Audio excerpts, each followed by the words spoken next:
మీ ఎలాంటి వ్యాపార ప్రకటనలకైనా వెంటనే మా ఛానల్ సంప్రదించండి.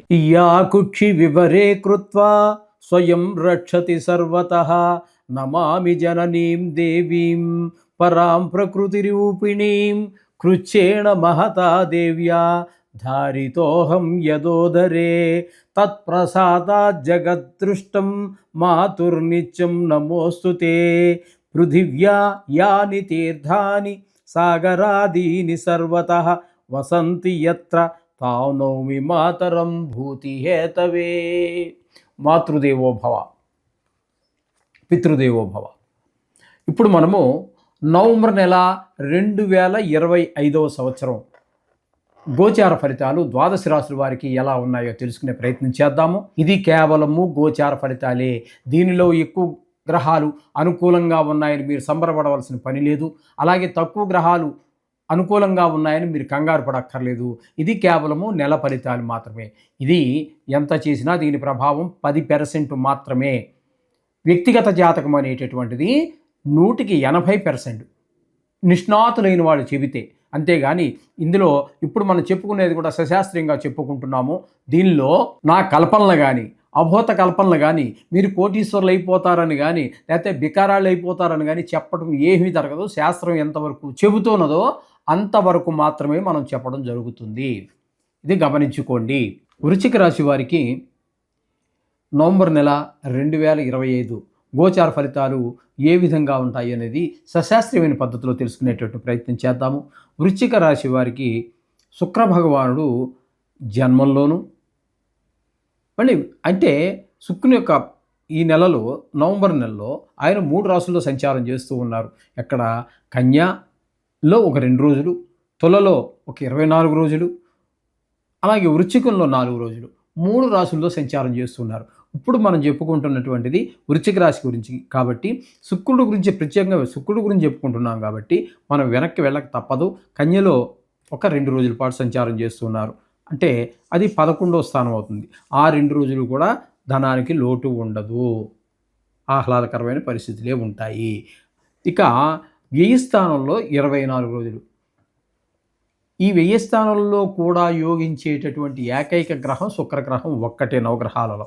కాబట్టి ఇక్కడ కూడా 24 రోజులు కూడా మీకు ధన ఆదాయం పెరుగుతుంది, భార్యాభర్తల మధ్య అనుకూలత ఉంటుంది, ధన లాభం ఉంటుంది, శత్రువులతోటి ఏ విధమైనటువంటి భయాలు అవన్నీ ఉండవు.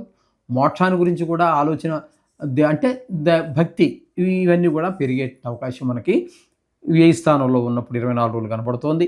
అలాగే జన్మల్లో 4 రోజులు మొత్తం అంటే శరీర తనుభావం కాబట్టి అక్కడ మంచి ఆలోచనలు, మంచి ప్రవర్తన ఇవన్నీ ఉన్నాయి.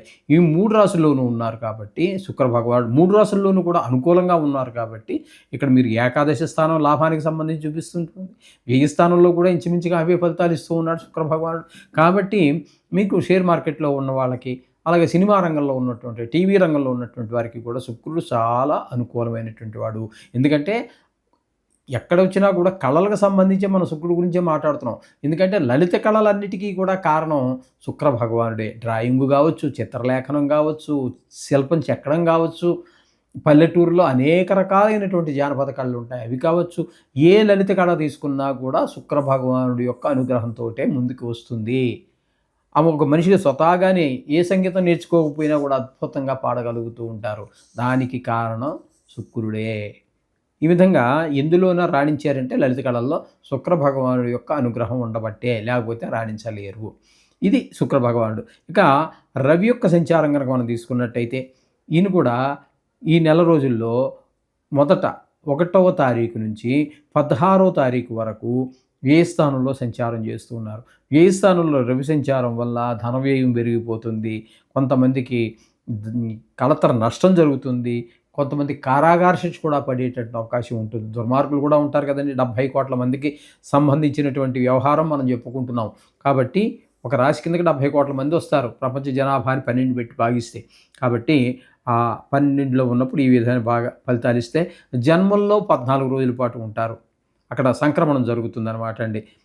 తుల నుంచి వృశ్చిక సంక్రమణం జరిగింది కాబట్టి 14 రోజుల పాటు ఇక్కడే ఉంటారు. 17వ తారీఖు నుంచి వృశ్చికంలో జన్మల్లో ఉన్నారు కాబట్టి జన్మల్లో ఉన్నప్పుడు కొంచెం ఆలోచనలు తీవ్రంగా ఉండడం, ప్రవర్తన సరిగా లేకపోవటం, ఇట్లాంటివన్నీ కూడా కనిపిస్తూ ఉంటాయి. కొంచెం ఆరోగ్య విషయంలో కూడా దెబ్బతినేటటువంటి అవకాశం అంటే చిన్నపాటి అనారోగ్యాలు కూడా కలిగేటువంటి అవకాశం రవి వల్ల కలుగుతుంది. కుజుడు జన్మల్లో అస్సలు యోగించడండి. ఆయన కూడా ఇంచుమించు తీవ్ర స్వభావి, మాటలో కఠినత్వం ఉంటుంది. గాయాలు అయ్యి శరీరానికి తనుభావం కాబట్టి గాయాలు అయ్యేటటువంటి అవకాశం కూడా ఉంటుంది. ఎక్కడ ఏది మొదలుపెట్టినప్పటికీ ముందుకు వెళ్ళనటువంటి పరిస్థితి. ఇక బుధుడిని కనుక మనం తీసుకున్నట్టయితే జన్మల్లో ఒక 24 రోజుల పాటు జన్మల్లో ఉన్నారు. ఏమీ ఉపయోగం లేదని జన్మల్లో ఆయన యోగించజాలరు. అలాగే వ్యయస్థానంలో 6 రోజులు. వ్యయస్థానంలో కూడా ఆయన 6 రోజులు యోగించరు. అక్కడ ఇక్కడ కూడా ధన వ్యయమే జరుగుతూ ఉంటుంది. జన్మల్లో ఉన్నప్పుడు మంచి ఆలోచనలు గానీ, వ్యాపారం సరిగా నడవటం గానీ ఏమీ మనసు బాగలేకపోవటం, శరీరానికి సంబంధించి కొంచెం అనారోగ్యాలు కూడా పొడజూపే అవకాశం ఉంది. అంటే రవి యోగించటం లేదు, కుజుడు యోగించటం లేదు, బుధుడు యోగించటం లేదు, శుక్రుడు మాత్రం యోగిస్తూ ఉన్నారు. శుక్రుడు ఒకడు యోగిస్తూ ఉన్నారు. ఇకపోతే చతుర్థంలో రాహుగ్రహ సంచారం జరుగుతోంది. రాహుగ్రహ సంచారం అలాగే పంచమంలో ఉన్నటువంటి శని కూడా వక్రగతి కారణంగా చతుర్థ స్థాన ఫలితాన్ని ఇస్తున్నారు. అంటే వృశ్చిక రాశి వాళ్ళకి 28వ తారీఖు వరకు అర్ధాష్టమ శని ఫలితాన్ని ఇస్తాడు. తదుపరి మీనంలోకి వెళ్ళిపోతారు. అప్పుడు పంచమ స్థాన ఫలితాన్ని ఇస్తారు. ఇది ఈ విషయంగా శని విషయంగా. ఇక్కడ మొత్తంగా 28వ తారీఖు వరకు శని రాహువు ఇద్దరే కలిసే ఉంటారు ఇక్కడ. కాబట్టి ఇక్కడ మీకు జరగబోయేటటువంటి విషయం ఏంటంటే దీన్ని సుఖస్థానం అంటారు. తల్లిగారి ఆరోగ్య విషయంలో తగు జాగ్రత్త తీసుకోవాల్సి ఉంటుంది. విద్య విషయంలో కానీ, గృహ విషయంలో కానీ, భూమి విషయంలో కానీ, వాహనం విషయంలో కానీ, స్వభావం విషయంలో కానీ ఇబ్బందులు పూర్తిగా ఉంటాయి. కాబట్టి ఈ రియల్ ఎస్టేట్ వ్యాపారులకి, వాహనాలు అమ్మేవారికి, వాహనం డ్రైవింగ్ చేసేటప్పుడు కూడా వాళ్ళందరికీ అనుకూలం కాదు. అలాగే ప్రతివారు ఈరోజు వాహనం లేకుండా నడిచే పాదచారులుగా 1% కూడా లేరని చెప్పాలి. అంచేత ప్రతివారు ఏదో వాహనం నడిపేటప్పుడు, మెట్లు దిగేటప్పుడు అట్లా చాలా జాగ్రత్తలు తీసుకోవాల్సినటువంటి సమయం. ఎందుకంటే చతుర్థంలో 2 రాహువు, శని తీవ్రమైనటువంటి గ్రహాలు, తీవ్ర స్వభావం కలిగినటువంటి గ్రహాలు ఉన్నాయి కాబట్టి. ఇకపోతే ఇదే వృశ్చిక రాశి వారికి భాగ్యస్థానంలో గురు సంచారం జరుగుతోంది. అతిచారం వలన ఏది ఏమైనా సరే భాగ్యస్థానంలో గురు సంచారం వలన మీకు అద్భుతమైనటువంటి ఫలితాన్ని గురువు ఇవ్వబోతున్నారు. ఇక్కడ తండ్రి గారితోటి మీకున్న అనుబంధం బాగా పెరుగుతుంది. వారి ఆశీస్సులు మీకు లభిస్తాయి. గుళ్ళు గోపురాలు తిరగగలుగుతారు. అలాగే ఇక్కడ భాగ్యస్థానం కాబట్టి కొంతమందికి వివాహం అయ్యే అవకాశము, వివాహం కుదిరేటటువంటి అవకాశం కూడా మనకి గోచరిస్తూ ఉంది. దశమ స్థానంలో కేతుగ్రహ సంచారం జరుగుతున్నదండి. కేతుగ్రహ సంచారం దశమ స్థానంలో జరగడం ద్వారా వృత్తిపరమైనటువంటి ఇబ్బందులు ఏర్పడతాయి. అందులో ఏ విధమైనటువంటి అనుమానము లేదండి.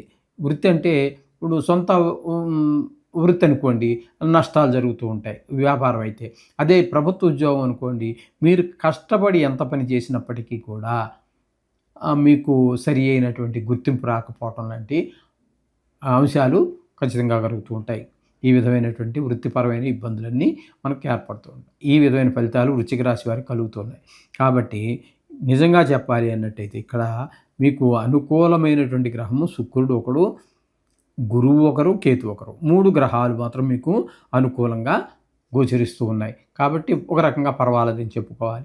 మిగతా గ్రహాలు ప్రతికూలంగా ఉన్నాయి కాబట్టి వాటి యొక్క దోషాలు పోవటానికి ఈ నవగ్రహ జపాలు, అదే శ్లోకాలు, లేదో గాయత్రియో లేకపోతే ఏదో ఒకటి చేసుకున్నట్టయితే మీకు ఆ దోషాల నుంచి సునాయాసంగా బయటపడతారు. శుభం.